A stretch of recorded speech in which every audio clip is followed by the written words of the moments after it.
जी नमस्कार। Ground report news में आपका स्वागत है। जी धन्यवाद। जी सर, सबसे पहले अपना नाम बताइएगा।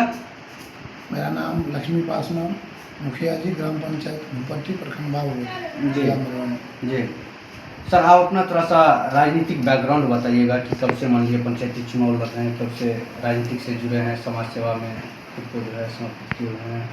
हाँ मैं राजनीतिक में तो खैर पहले से था। जी जो भी चुनाव होता था इससे पहले, चाहे ग्राम पंचायत का चुनाव हो या विधानसभा हो या लोकसभा जी चुनाव कोई भी रहा, तो उसमें मेरा इंटरेस्ट पहले से रहा है। जो मैं यहाँ के जो अपने ग्राम पंचायत के लोग हैं उनको भी पता है। जी जो मुखिया जी इससे पहले से भी राजनीतिक से जो है राजनीतिक से बहुत जुड़े हुए पहले से हैं, कहीं ना interest है। कहीं न किसी से दल से भी जी जुड़े हुए हैं, उसमें कोई नहीं है। जी पंचायती चुनाव कब से लड़ रहे हैं सर? फर्स्ट चुनाव कब लड़ रहे फर्स्ट चुनाव हम लोग 2016 में लड़े थे। 2016 में। मेरा पंचायत आरक्षण हुआ था। इससे पहले हम प्राइवेट ट्यूटर का काम करते थे। जी इसके बाद ये क्षेत्र जो है सो हरिजन क्षेत्र हुआ, जी उसमें हमको मौका मिला। माननीय सम्माननीय हमारे ग्राम पंचायत के जो जनता लोग हैं जी। उनका आशीर्वाद प्राप्त हुआ जी और मैं तब से मुखिया हूँ, क्या के पढ़ते हैं? दोबारा मुखिया हूँ मैं। समझिए कि 16 से 26 मतलब लगभग 10 साल जो है, और ये 21 से 26 का जो सेशन है इसमें समझिए लास्ट टाइम चल रहा है, पौने 5 साल बीत गए। हाँ, इस टाइम पीरियड में आपके द्वारा समझिए कि बहुत सारा कार्य हुआ है। बहुत सारा काम। हाँ, क्योंकि मान लीजिए हम लोग गाँव वाले से भी जो है मान लीजिए कि फीडबैक लिए थोड़ा सा। हाँ, कहीं कहीं और घूमे भी तो दिखाई दिया हम लोग को। हाँ, बहुत सारा कार्य हुआ है। फिर भी अब अपने से थोड़ा सा बताइएगा कि जैसे बेसिक स्ट्रक्चर हो गया, रोड सड़क गली नदी, इसके ऊपर कार्य हुआ, लगभग कितना पीसीसी ढलाई हुआ हुआ सर आपके रीजन में, इस रीजन में? देखिए, अगर पीसीसी ढलाई और कार्य विकास का बात अगर करते हैं ग्राम पंचायत भूपट्टी के अंदर, जी हमारे भूपट्टी में एक गांव भूपट्टी हो गया, एक संपत्ति हो गया, जी एक बलराजपुर है, बलराजपुर के ही एक टोला भवन टोली है। जी जिस तो समय वार्ड कितना है सर? मेरे पंचायत में कुल 10 वार्ड है। 10 वार्ड। जी तो जिस समय हम मुखिया बन के आए थे हम्म, भूपट्टी पंचायत में, जी उस समय तो हमको भी ऐसा लग रहा था जी कि पता नहीं काम किस तरह से पंचायत में होता होगा या क्या इससे पहले काम हुआ है जी, क्या प्रोसेस है या नहीं क्या है? प्रोसेस है या नहीं है, तो हमको उतना जानकारी भी नहीं था। जी भले हम राजनीतिक से जुड़े हुए थे, लेकिन राजनीतिक के जो तय होता जी, है जो- उस तक सब नहीं जाता है जब तक आप उसमें प्रवेश नहीं करते। बिल्कुल। तो जब हम उसमें प्रवेश किए तो हमको ऐसा लगा कि भाई हर जगह काम बाकी तो नहीं है। और जिस तरह से डिमांड होने लगा 200 वार्ड से, जी तो हम लोग को लगा कि शायद हर जगह का काम बाकी है या सब ठो काम बाकी है। जी अगर हम कहीं एक मोहल्ला में रोड बनाना शुरू किए, जहाँ सबसे ज़्यादा महत्वपूर्ण था कि नहीं सबसे पहले यहाँ सबसे ज़्यादा पानी लगता है, पहले यहाँ पर रोड बनाना चाहिए, जी तो दूसरे जगह का लोग जो उधर से गुजरता था तो वो टोंट वे में हम लोग को कहता था कि मुखिया जी वहाँ तो बना रहे, हमारे मोहल्ला में जरूरत नहीं है, हमारे मोहल्ले में नहीं बनेगा। तो ये पिछले 5 साल तक हमको सुनना पड़ा, जबकि हम पिछले 5 साल तक रोड बनाते रहे। जी। नल जल का काम मेरे यहाँ पीएचडी में दिया गया। शुरुआत हम ही किए थे, लेकिन कुछ प्रॉब्लम हुआ, प्रॉब्लम के चक्कर में यहाँ बोर्डिंग नहीं हो रहा था, तो हम लोग सोचे कि वहाँ लास्ट में पीएचडी का बड़ा होता है, वे लोग अपना बोर्डिंग डालेंगे, और हुआ भी ऐसा। तो पीएचडी यहाँ पर नल जल का काम किए हैं। बाकी मेरा काम नली और गली पर सबसे ज़्यादा होता है। सबसे ज्यादा। और समझिए बस कि हम शॉर्ट में ये कहेंगे कि ताकि लोगों को ये नहीं लगे कि मुखिया जी सिर्फ अपने बारे में बोल रहे हैं। नहीं काम मेरा कुछ दिख रहा है, जी जी जो मेरा जनता भी देख रहा है, दूसरे गांव के लोग आते हैं वो भी देख रहे हैं, आप आए हैं तो आप भी देखे होइएगा जी। कि कहीं से ऐसा नहीं है। एक आध रोड अगर छोड़ दीजिए अपवाद के लिए, अगर पैसा इस वित्तीय वर्ष में आ जाए तो उसको भी नहीं छोड़ेंगे। जी जी बिल्कुल। बाकी भूपट्टी के इस पार से लेके बलराजपुर के उस पार तक कोई भी अपने घर से अगर निकलता है तो उसको कम से कम कीचड़ पाँव में नहीं लगता। पीछा पाँव में नहीं लगता। बस एक आधी रोड हम देख रहे हैं, जी। एक तो कहीं गली बाकी है, एक तो कहीं सड़क बाकी है, जी तो मुख्य रूप से जी। बाकी है। वो भी हम लोग टारगेट किए हुए हैं कि जब तक चुनाव आएगा वो हो जाएगा। बाकी सड़क हम लोग लगभग बना चुके हैं। अब कुछ ऐसा भी जगह है जो लोग प्राइवेट जमीन में अपना रास्ता छोड़ने जी। हैं, उसको अभी तक हम लोग नहीं बनाए हैं। पैसा आएगा तो वो जो कुछ छूटा हुआ है जी। उसको भी हम लोग बना लेंगे। जी। बाकी कुछ नाली का काम करना है, जो हकीकत बात है, जी। क्योंकि जगह जगह पर नल जल हो गया, रोड पर पानी लोग गिरा देता है, और पानी का निकासी जो मुख्य रूप से मुख्य नाला नहीं है उसके लिए भी कुछ दिक्कत होता है। जी। तो कुछ और नाली जो बनेगा, एक नाली से दूसरी नाली जुड़ेगा, तो हमारे पंचायत का समस्या पूर्णतः सॉर्ट आउट हो जाएगा। समझिए कि बेसिक जो समस्या रहता जी। है वो सब खत्म हो जाएगा। जी जी। इसके अलावा सर जैसे पंचायत सरकार भवन के बारे में समझिए कि बताए आप, लेकिन वीडियो में थोड़ा सा बताइएगा कि बहुत सारे पंचायत में जो है बन गया है, कहीं प्रोसेसिंग में है। हाँ, पहले पंचायत सरकार भवन एलयू के माध्यम से होता था, टेंडर के माध्यम से होता था, और लगभग सारे पंचायत में एलयू और टेंडर के माध्यम से ही सरकार के द्वारा बनवाया गया। जी। बाद में मुखिया संघ उस पर लड़ाई लड़ा कुछ दिन तक। इसके बाद धीरे धीरे सरकार की ऐसा मंशा हुई कि अब पंचायत सरकार भवन को मुखिया जी की तरफ से ही दिया, पंचायत को दिया जाए, पंचायत की तरफ से बनवाया जाए। तो फिर हम लोग के समय में हम लोग यहाँ नहीं बना हुआ था, उस जमीन का इशू था, उस समय नहीं बना। लेकिन अब हम लोग के यहाँ भी जितना प्रखंड में बाकी था, 3 भूपट्टी, हमको लगता है पिरही, टेघरा पंचायत, ये 3 पंचायत में बाकी था। तो तीनों पंचायत को हमको लगता है कि अग्रिम 10 लाख का राशि भी मिल गया है और काम शुरू भी कर दिया गया है। हर जगह कहीं ना कहीं प्रोसेस में है, सब गड्ढा खुदा करके नींव खुदा करके। थोड़ा बरसात के चक्कर में कुछ परेशानी हुआ है और कुछ काम पेंडिंग भी है, लेकिन अब काम शुरू हो जाएगा। नहीं हो पाएगा। नहीं सर, अब जैसे अभी चुनाव के चक्कर में टाइम बढ़ा है तो 1 साल में आराम से बन जाएगा। जी, मतलब प्रयास रहेगा कि 1 साल के अंदर बन जाएगा। जी। इसके अलावा जैसे विवाह भवन होता है, जैसे कचरा भवन तो बन ही गया है, समझिए संचालित भी है सब कुछ। कचरा भवन बन गया है, गाड़ी भी चल रही है, कचरा का उठाव भी हो रहा है। विवाह भवन का भी एनओसी हमारे पंचायत से वो चला गया, जगह चयनित हुआ है। जो सीओ साहब एक बार बताया हमको और उसका खाता का नंबर भी हमको भेजे हैं कि विवाह भवन के लिए सरकार भवन के इर्द गिर्द ही जो जगह जो है सो कौन सा वार्ड में है सर? वह वार्ड नहीं है, हमको लगता है कि ये पचरुखी बॉर्डर है। पचरुखी और भूपट्टी का जो पचरुखी और भूपट्टी का जो होता है ना सीमा उसी सीमा पर। सर एक चीज़ बताइएगा, सरकारी योजना वगैरह जैसे होता है, जैसे मान के चलिए प्रधानमंत्री आवास योजना हो गया या फिर शौचालय हो गया, इस सब के ऊपर मान लीजिए हम लोग बहुत सारे पंचायत घूमते हैं। हाँ, और कई जगह जो है ऐसा है कि भ्रष्टाचार का आरोप लगता है। वो ऐसे जैसे मान के चलिए प्रधानमंत्री आवास योजना जैसे होता है, तो जिसको ऑलरेडी मिला हुआ रहता है, हाँ, जो सरकारी पद पे रहता है, हाँ, और उनको वो लोग जो है मान लीजिए गरीबी पगार लगा करके ले लेता है, और जो गरीब गुरबा रहता है, जो जेनुअन रहता है, मिलना चाहिए, नहीं मिलता है। आपकी पंचायत का क्या हाल है, आप बताइए सर। सबसे पहले शौचालय का एक ऐसा ध्रुव सत्य है कि जो बनाएगा उसको मिलेगा। जी। तो आज से पहले जिस समय कोरोना काल था, प्रधानमंत्री आवास योजना के बारे में बताइए। प्रधानमंत्री आवास योजना में जैसे आप भ्रष्टाचार का बात किए हैं, हमारे यहाँ एक बार डीडीसी आए, फिर ये आनंद शर्मा डीएम साहब भी आए, और यहाँ लगातार डीएम साहब आते रहते हैं। इससे पहले हमारे अरविंद सर भी 3 बार भूपट्टी पंचायत विजिट कर चुके हैं। आनंद शर्मा सर भी जो जमीन का काम चल रहा था, सर्वे वाला जो प्रोसेस चल रहा था, तो उसमें भी सर आए हुए। इससे पहले डीडीसी सर आए हुए थे। तो हमारे प्रखंड विकास पदाधिकारी हमको बोले कि सर इस तरह की बात है, तो सर कुछ आवास भी देखेंगे, तो कुछ हम लोग चलते हैं पूर्व से कुछ उसको सूचनाएं दे देंगे किस तरह से सर आ रहा है, आप लोग कुछ बोलिएगा नहीं, या कोई पैसा वैसा लिया होगा तो उसके विषय में हम लोग उसको बताएंगे। हम सर को साफ शब्द में बोल दिए, और ये जो आपके सामने बोल रहे हैं ये एक प्रकार का डंका का चोट है कि अगर आप हमारे पंचायत में जाके एक आदमी से पूछ लीजिए, सबसे बड़ा ध्रुव सत्य यही है कि भूपट्टी पंचायत उस भ्रष्टाचार से मुक्त है।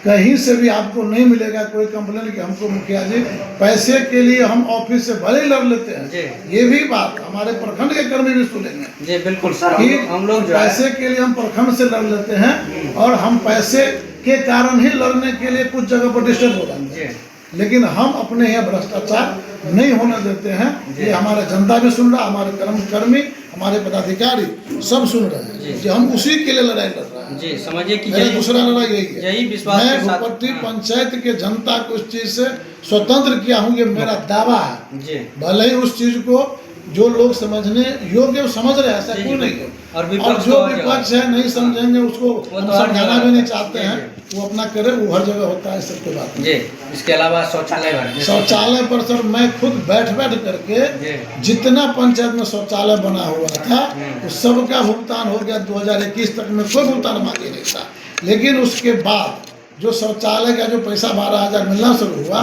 तो कुछ लोग बनाना भी शुरू किया। इसमें सर पहले जो बना था वो मिल गया। जी।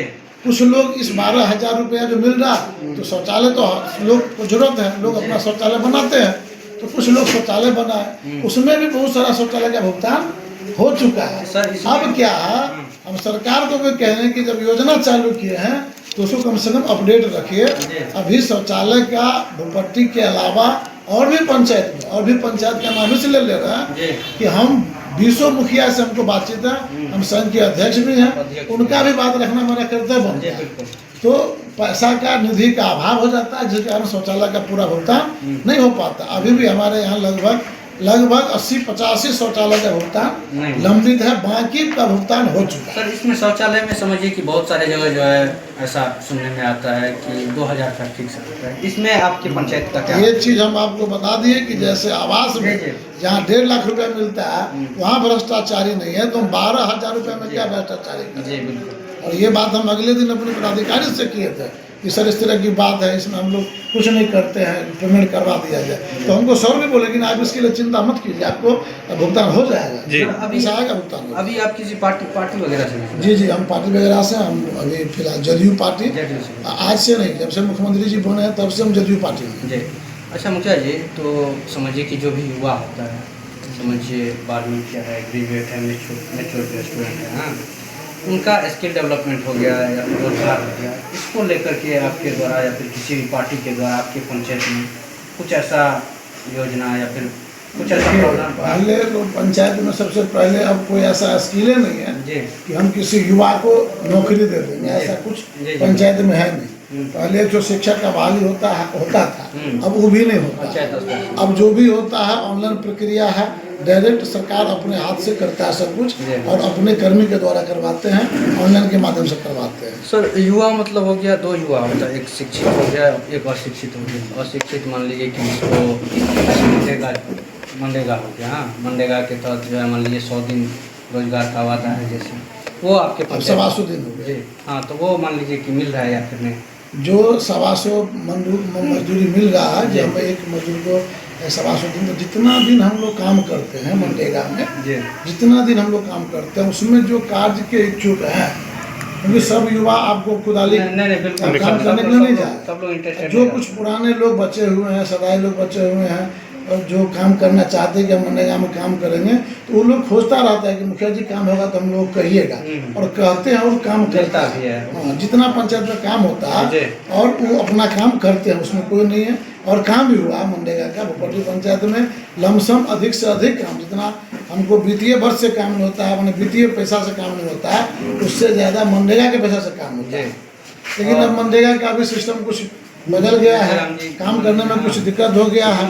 अब तो कहेंगे जी राम जी है, बीबी जी राम जी है, लेकिन उसमें अब काम करने में कठिनाई होता है, अटेंडेंस नहीं बनता है टाइम से, अभी कहीं काम नहीं शुरू हुआ है, तो अब थोड़ा कठिनाई हो रहा है, बहुत ज़्यादा। मनरेगा में सरकारी रेट मतलब कितना है? कितना? 242 रुपया ऐसे कुछ रुपया आज भी मजदूरी रेट है, जो बहुत कम है। अगर हम देते हैं तो ऑन कैमरा बोल रहे हैं कि अगर हम लोग देते हैं तो 450 रुपया से कम तो देते नहीं है जी। ऊपर से उसका जो सेवा पानी होता है, चाय पानी होता है, वो भी करना पड़ता है अलग से जी। मुखिया जी, उसके अलावा दूसरा हो गया एक शिक्षित युवा हो गया, हाँ, उनका समझिए कि जो भी पढ़ाई लिखाई करने वाला है, गवर्नमेंट का तैयारी कर रहे हैं, हाँ, स्टेट एग्जाम का तैयारी कर रहे हैं, उनके लिए खेल मैदान वगैरह जैसे खेल धूप करने के लिए, देखिए खेल मैदान का एक योजना ही आया था मनरेगा से जी। अब देखे हुए क्या पंचायत सब में बहुत जगह बना है, बहुत जगह बना है। तो उस समय जब खेल मैदान आया था योजना नया में, उस समय हमको ही प्रमोट किया गया था प्रखंड लेवल पर कि आप एक्सपेरिमेंट के तौर पर, यानी सबसे पहले वो योजना कैसा बनेगा दूसरा कोई नहीं बनाएगा, हमको हर तरह से जिला से लेकर प्रखंड तक सब हमको चुना कि आप बनाइए, और हम बना कर, कठिनाई तो हुई शुरू में, लेकिन डीडीसी साहब भी आए, प्रखंड विकास अधिकारी, पीओ साहब, डीपीओ साहब सब आके गाइड किए, और सबसे पहले प्रथम जिला में सबसे प्रथम मेरा ही है, और जिला में मेरा ही खेल मैदान का फोटो छपा हुआ था, और सब देखने के लिए आए यहाँ पर, और अगल बगल के प्रखंड वाले भी, हमारे मुखिया जी लोग भी जो आकर के देखे इस तरह से बनता, तो जाके अपना पंचायत में बना, उसी तरीका से अपना डिजाइन वगैरह लेआउट तैयार करके ले गए। हाँ, और जैसे इसके अलावा ओपन जिम होता है, देखिए पैसा के अभाव में यहाँ ओपन जिम हम लोग अभी तक नहीं लगाए, क्योंकि पुस्तकालय और लाइब्रेरी पैसा के अभाव में, क्योंकि यहाँ पैसा कम होता है और भी जो काम है उसके लिए पंचायतों में बहुत ज़्यादा इशू होता है कि हमको पहले ये काम हो जाए उसके बाद हम करेंगे।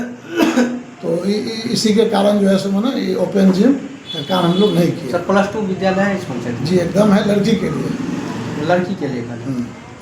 बाकी लड़का लोग के लिए बगल में हम लोग के बाबूबड़ी हैं, अच्छा, तो वहाँ पर +2 हो चुका है, तो वहाँ लोग जाके समझिए कि मध्य और प्राथमिक तो होगा। शिक्षा स्तर कैसा है? शिक्षा स्तर भूपट्टी शिक्षा का केंद्र और हब माना जाता है। यहाँ सबसे ज़्यादा सरकारी संस्था है विद्यालय के मामला में। यहाँ प्राथमिक विद्यालय भी है, कन्या मध्य विद्यालय भूपट्टी है, उच्च विद्यालय बोले हैं +2 लड़की के लिए है, मध्य विद्यालय बालक भूपट्टी है, यहाँ संस्कृत विद्यालय है। प्रत्येक वार्ड में आंगनबाड़ी है, एक ही वार्ड में आंगनबाड़ी नहीं है।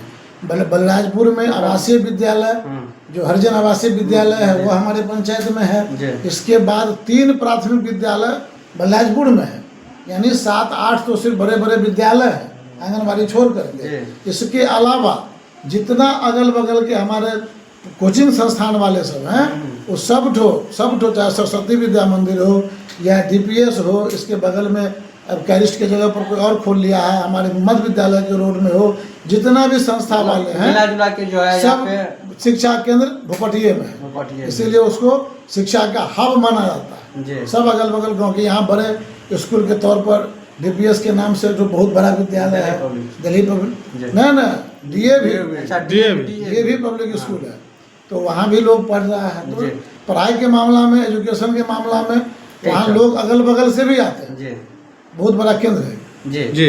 इसके अलावा जैसे स्वास्थ्य सेवा केंद्र होता है जी, उपस्वास्थ्य अभी जो आपके सामने बैठे हुए हैं ये भी कहीं ना कहीं स्वास्थ्य समिति का मीटिंग हो रहा था अभी। अच्छा। और एक स्वास्थ्य समिति का गठन भी हुआ है और हमारे पंचायत भवन के ठीक बगल में इसी भवन से सटे हुए स्वास्थ्य उपकेंद्र भी है जी, संचालित रहता है। संचालित हमेशा, अभी भी आप जाइएगा तो देखिए वहाँ बैठी हुई है, 2 ठो NM है, अभी दोनों यहीं पर आई हुई थी, तो ये सब चीज़ ठीक ठाक है। उसके अलावा सर अभी मान लीजिए कि सभी पंचायत में कार्य होता है, समस्या भी रहता है, समस्या आपके पंचायत में भी होगा जी एकदम है। क्या ऐसा मतलब समस्या देखने को मिल रहा है जिससे जो है किसी कारणवश नहीं हो पाया बट जो है प्रयास में लगे हुए हैं? देखिए यहाँ एक समस्या है, जो गांव का अगर मुख्य नाली बन जाए जी तो कुछ जगह जो जल जमाव हो रहा है वो खत्म हो जाए। जल जमाव और मुख्य नाला जो हम लोग नहीं बना सकते, या तो सांसद ही बनाएंगे या विधायक जी के फंड से बनेंगे जी। वो मुख्य नाला अगर बन जाता है तो गांव का जो जितना भी नाला होगा छोटा मोटा उसमें जुड़ जाएगा और वो पानी जैसे गांव से बाहर चल जाएगा। जब भी अभी मान लीजिए अभी भूपट्टी गैस गोदाम से आप लोग आए होइएगा, तो ये जो भूपट्टी से नाशपट्टी का रूट है, इस रूट में सिर्फ भूपट्टी में नहीं, भूपट्टी में प्रॉब्लम है, खरगोनी में प्रॉब्लम है, बेला नवटोली में प्रॉब्लम है, नाशपट्टी में प्रॉब्लम है। इस रूट में जहाँ जहाँ गांव पड़ रहा है उस सब में प्रॉब्लम है, लेकिन हमारे यहाँ कुछ ज़्यादा ही प्रॉब्लम है, कुछ ज़्यादा ही प्रॉब्लम है। अगर थोड़ा सा भी बारिश हो जाए तो नहर से लेकर के वो पूरे गांव जहाँ तक निकले वहाँ तक तो पूरे घुटना भर पानी लगा रहता है। तो वैसे देखे हैं, सुने हैं कि भी टेंडर में टाइम पूरा गया उसका, विधायक जी से भी बात किया तो बोला कि ना ये रोड बनेगा, लेकिन बनेगा तो उसमें नाला एकदम मोस्ट है, ये सबसे बड़ा समस्या है, जो नाला हो जाना चाहिए। बहुत जगह ऐसा होता है नाला बना रहता है लेकिन निकासी का जो है निकासी का प्रॉब्लम होता है। ठीक है सर, और समझिए कि आगामी चुनाव अभी तो मान लीजिए टाइम थोड़ा सा बढ़ा दिया है परिसीमन वगैरह, हाँ, और अब अपने क्षेत्रवासी जनता जो मतदान मान लीजिए कि आपको वोट दिया है नहीं भी दिया है, आपके लिए तो सब बराबर है समझिए, हाँ, क्या संदेश देना चाहेंगे हमारे चैनल के माध्यम से? हम अपने चैनल के माध्यम से अपने ग्राम पंचायत वासियों को, सभी अभिभावक, सभी गार्जियन को, नौजवान साथियों को यही संदेश देना चाहेंगे कि आप सरकार बनाते हैं और हमको आपने आशीर्वाद दिया है। मैं अपने निधि के मुताबिक, अपने ग्राम पंचायत के निधि के मुताबिक जो काम किया हूँ वह आपके सामने है। इसी तरह का आशीर्वाद अगर हमको मिलता रहे तो हम आगे भी आपका जितना भी सेवा होगा संभव वह भी करते रहेंगे। एक चीज़ और बताना चाहेंगे हम, जो सबसे महत्वपूर्ण है, उस पर हमको भी ध्यान नहीं गया, आप लोग को भी संज्ञान में नहीं है। हमारे गांव से पश्चिमी कोसी नहर निकली हुई है। वर्तमान में जो भी बारिश का स्थिति है, अगर उसमें हम लोग काम नहीं किए होते तो शायद हमारे गांव में उपज बारी नहीं होता। लेकिन अभी वर्तमान में जो पश्चिमी कोसी नहर निकली हुई है उसमें हम लोगों ने सिंचाई बांध बना करके पहले अनलीगल होम पाइप लगाए हुए थे मेहनत करके, वो भी हम ही लोग लगाए थे। और अब हम पिछले दफ़ा सरकार से लड़ाई करके कहिए कि आवेदन करके कहिए तो वो सरकारी आउटलेट का निर्माण करवाए, जो नहर में ही होम पाइप का व्यवस्था हो गया, फाटक हो गया है, बाहर में हम भी अपना सिंचाई बांध और फाटक बना दिए। उससे हमारा पूरा खास करके पशवाई चोरी जितना है उसमें तो कोई दिक्कतें नहीं, और कुवाई चोरी जो है उसमें भी एक तो होम पाइप चल रहा है, एक तो स्लूइस गेट चल रहा है। अब कहीं बहुत ज़्यादा ऊंचा होगा वहाँ पर थोड़ा बहुत पानी का अभाव होगा, बाकी हमारे यहाँ सिंचाई के लिए अगर हम और कोई विकास करते हैं तो लोग कहता है इन्होंने ये काम किया, रोड बनाया, वो बनाया, सड़क बनाया। इन सबसे जो बड़ा विकास है वो होता है किसानों का विकास। बिल्कुल। तो यहाँ किसान को किसी प्रकार का आपको दिक्कत नहीं है, और हमारे नज़र में सबसे बड़ा विकास किसान का विकास। अगर किसान आपके पंचायत में खुशहाल है तो समझिए आप सब खुश हैं। जी। तो इस तरह से बेहतर विकास किसान के लिए हमारे पंचायत में हुआ है, यही हमारे लिए संदेश है। और ओपन हम बहुत ज़्यादा कुछ नहीं कहेंगे, सब देख रहे हैं, बहुत ज़्यादा हम इस पर आना भी छोड़ दिए थे। आप लोग आज आए हैं तो अगर नहीं बैठ देते हैं तो वो ये हो जाता है कि मुखिया जी के पास गए, कुछ कहे नहीं, कुछ बोले नहीं मुखिया जी, तो ये सब बात होती है। और जो कुछ समस्या है हमारे पंचायत में या कुछ लोगों का डिमांड होगा तो डिमांड आता रहता है, फ़ोन से भी बात होता रहता है। एक हम ही आम सभा सर बैठता है, आम सभा तो अभी कंपलसरी हो गया कि प्रत्येक महीना के लास्ट में रविवार को होना। इससे पहले भी जो प्रक्रिया था 4 आम सभा 6 आम सभा ये सब होता रहता है, उसमें कोई नहीं है जी। तो ये सारे काम हम लोग करते हैं। और भविष्य में जो काम बाकी बचा हुआ है या हमारे किसी जनता को लगा है कि मुखिया जी ने मेरा काम नहीं किए तो वह हमसे डायरेक्ट संपर्क करें, करते भी हैं। वैसे आप भी यहाँ पर पंचायती भवन रहते हैं? वो पूरे प्रखंड में हम ज़्यादा जिला का ढोल नहीं पीटेंगे, क्योंकि एक बार और आए थे हम 5 साल लेकिन पहले। हम अक्सर आपको पंचायत भवन मिलेंगे, और जरूरी नहीं है कि हर समय मिलिए जाएंगे, ये भी बात है। अब काम से बागोली जाना है, काम से किसी साइड पर जाना है, काम से हमको कहीं बैंके जाना होगा तो कभी कभार बंद होता है। बाकी कोई न कोई कर्मी, अब तो पंचायत में भी कर्मी है जी, तो कोई न कोई हमारे कर्मी आपको पंचायत भवन में मिलेंगे और हम भी मिलेंगे। सर अपना मोबाइल नंबर थोड़ा मेंशन कर दीजिएगा। मेरा मोबाइल नंबर 6201 097 88 है, और वैसे पूरा प्रसिद्ध है मेरा नंबर, सबसे ज़्यादा कॉल आता है। पंचायत भवन पे भी लिखा हुआ है। जी एकदम पंचायत भवन पर लिखा हुआ है। और जनता को हम एक बार और लास्ट में बताना चाहेंगे कि अभी जो राशन कार्ड का फॉर्म जमा किए हैं उसमें भी काम चल रहा है। अगर कोई छूटा हुआ है वो भी अपना फॉर्म आके जमा कर दे। और कुछ राशन कार्ड बन गया हुआ है, कोई कहीं किसी के चक्कर में नहीं पड़े, कहीं कोई 1 रुपया कहीं खर्च नहीं करे। ज़्यादा दिक्कत है वो डायरेक्ट आके हमसे संपर्क करे, बिना 1 रुपया लिए हुए आपका राशन कार्ड कुछ बना भी है, 50% से अधिक बन भी गया है, मैं कन्फर्म मुझे मेरा बन गया है, कहीं से किसी को 1 रुपया नहीं देना पड़ा है। और जो बचा हुआ है वो भी हम बनाने में लगे हुए हैं।